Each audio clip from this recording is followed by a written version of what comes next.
Pemirsa, Anda masih bersama kami di program Tafsir Al-Misbah bersama Bapak Quraish Shihab. Sebelum kita dengarkan kesimpulan dari Pak Quraish, saya akan berikan kesempatan Ibu untuk bertanya. Silakan. Silakan, Bu. Terima kasih. Assalamualaikum warahmatullahi wabarakatuh.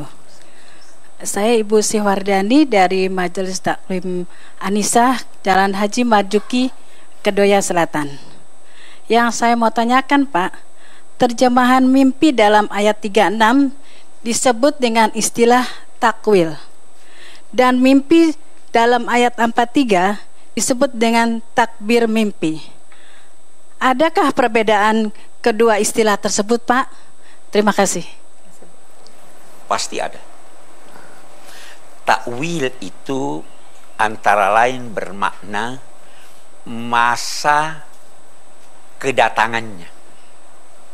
Jadi berkaitan dengan masa kedatangannya. Kalau kita baca di sini itu Nabi Yusuf ketika orang tuanya, ibunya, ibu tirinya, ayahnya hadir ini semuanya memberi penghormatan padanya, beliau berkata, "Hadza ta'wilu."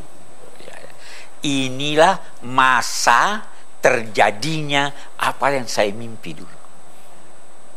Yang dia mimpikan dulu waktu kecil, umur 10 tahun, dia lihat bukan dalam kenyataan, dalam mimpi matahari ini. Nah, sekarang matahari itu ayahnya, bulan itu ibunya, 10 bintang itu saudara-saudaranya. Itu terjadi dalam kenyataan di pentas bumi ini pada waktu itu. Maka dia berkata, ini takwilnya. Inilah masa di mana terjadi apa yang tergambar dalam mimpi saya dulu. Jadi berkaitan dengan masa. Nah, kalau takbir itu penafsirannya, tidak berkaitan dengan masanya. Oh, saya mimpi, kita ambil contoh sehari-hari. Kalau ada orang mimpi giginya copot, apa artinya? Katanya, itu takbirnya. Tidak ditentukan kapan matinya.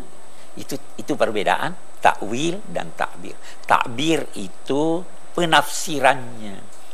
Takbir itu asalnya dari akar kata menyeberang. Jadi memang pada umumnya yang digunakan takbir mimpi, karena tidak menentukan kapan terjadinya. Saya kira jelas, Bu, ya. Baik, pertanyaan berikutnya, Ibu. Terima kasih. Assalamualaikum warahmatullahi wabarakatuh. Saya Lis dari Khalaqoh Tafsir PSK Ciputat. Pak Ustadz, yang saya pahami kecenderungan di dalam Al-Quran menceritakan wanita-wanita yang kurang baik, seperti misalnya istri Nabi Nuh, istri Nabi Lut, ini istri Al-Aziz, istri Abu Lahab. Bahkan dalam salah satu hadis juga disebutkan bahwa Al-Quran itu isinya kebanyakan Al-Quran. Mohon penjelasan dari Ustadz, mengapa seperti itu, Ustadz? Kalau saya termasuk nggak mau yang masuk neraka gitu. Terima kasih. Assalamualaikum warahmatullahi wabarakatuh. Itu kesan ibu. Ketika berbicara tentang istri Nabi Nuh dan Nabi Lut, satu contoh ya, dia juga bicarakan tentang istri Fir'aun dan Maryam.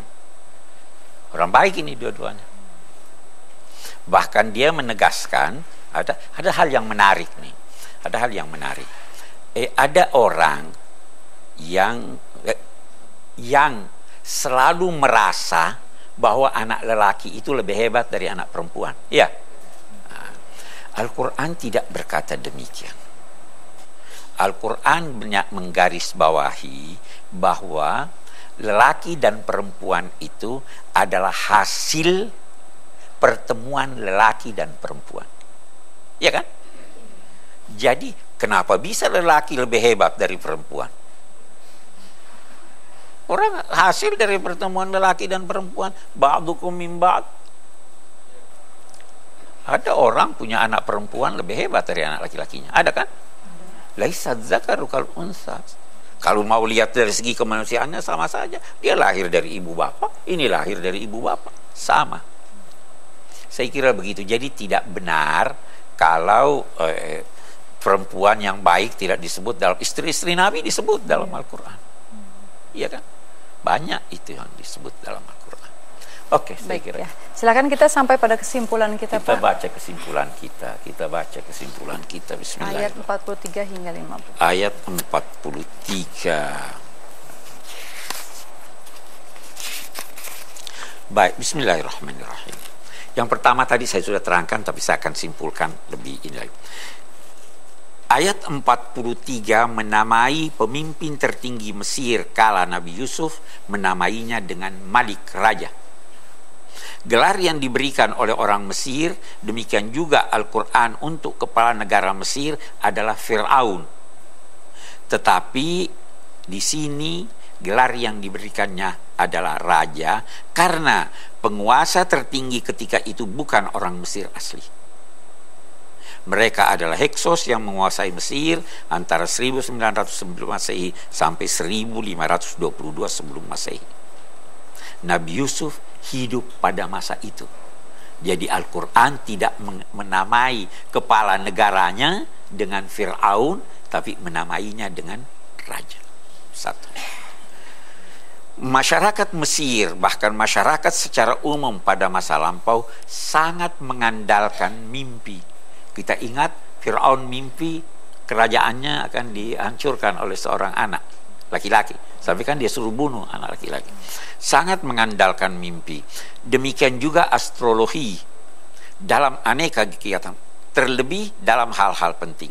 Mereka menilai pentakbiran, bukan pentakwilan saya gunakan. Pentakbiran mimpi sebagai suatu ilmu yang mempunyai kaedah-kaedah tertentu.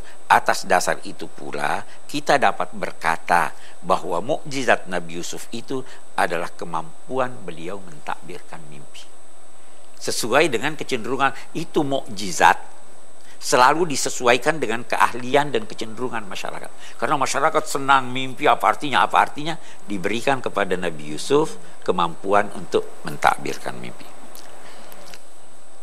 Ketiga, ketika meminta agar kasusnya diperiksa, Nabi Yusuf tidak menyebut nama. Bahkan tidak menunjuk seorang pun, apalagi istri pejabat itu. Boleh jadi karena beliau tetap mengingat jasa-jasanya. Pasti ada jasanya Zulaikha terhadap dia. Beliau pun tidak menyatakan secara tegas bahwa dia adalah korban fitnah. Ini agar penyidikan dilakukan dengan saksama dan dalam saat yang sama tidak ingin melempar tuduhan.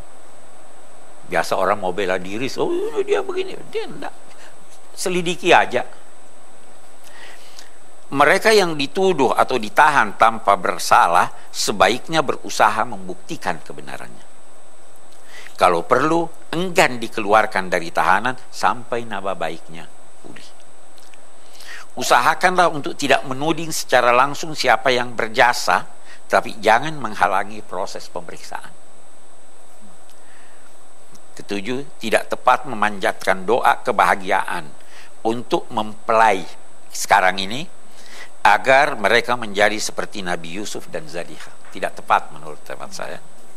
Karena tidak ada riwayat yang pasti, bukan saja tentang perkawinan mereka, tetapi juga tentang keislaman Zulaikha. Bahkan tidak diinginkan oleh siapapun, cinta yang menggebu mengantar yang dicintai terpenjara selama bertahun-tahun. Jadi jangan deh Bu, kalau ada yang mau doa, masih banyak doa yang lain bisa kita baca. Terima kasih Pak atas ilmunya, ibu-ibu cantik, terima kasih. Dan pemirsa, terima kasih atas kebersamaan Anda. Semoga kita semua bisa mengamalkan apa yang sudah disampaikan oleh Pak Quraish Shihab. Sampai jumpa lagi besok. Wabillahi taufiq wal hidayah. Wassalamualaikum warahmatullahi wabarakatuh.